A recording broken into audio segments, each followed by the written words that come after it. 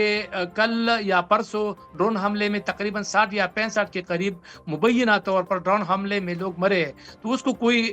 Coverage نہیں مل رہی ہے. اور یہاں مطلب ایک حادثہ ہوا ہے اور اس کو مطلب اس طرح ہائی لائٹ کیا جا رہا ہے. بہرحال یہ اپنی جگہ سیاست میں نہیں کرنا چاہتا، لیکن تھوڑا سا ان لوگوں کی بھی ذمہ داری ہے جو تنقید کرتے ہیں. انہوں نے کیا کیا اب ٹھیک ہے، آنے والے سیزن میں، کیا جس طرح کریں گے؟ آپ نے بالکل، بتایا کہ ہاں، اب مانسون سیزن آ رہا ہے تو وہ کیا کر رہے ہیں. بالکل صحیح میں ہے، تو کچھ بہت ایکٹیویٹیز نہیں دیکھ رہا ہوں. میں آپ یہاں کوئی پر نہ حفاظتی وفاقی حکومت اقدامات کے، نہیں دیکھ رہے، نہ وفاقی ہاں حکومت کے، نہ صوبائی میں نہیں حکومت دیکھ کے. رہا ہوں، نہ بہت وفاقی شکریہ، حکومت کے.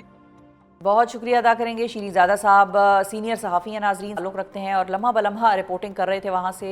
لمحہ بلمحہ لوگوں کو آگاہ رکھے ہوئے تھے اور انہوں نے کہا کہ حفاظتی اقدامات کی صورت میں صرف ایک الرٹ ہے جو کہ واٹس ایپ گروپوں میں پریس ریلیز کی شکل میں جاری کر دیا گیا ہے اور اپنی ذمہ داری سے بری ذمہ ہو گئے ہیں. اس کے علاوہ کوئی حفاظتی اقدامات وغیرہ نہیں کیے جا رہے، ان کی نظر میں بہرحال نہیں ہے. اور جو تنقید کر رہے ہیں، تنقید کرنے والے بھی اس وقت سیاست کر رہے ہیں، ان کا یہ بھی کہنا تھا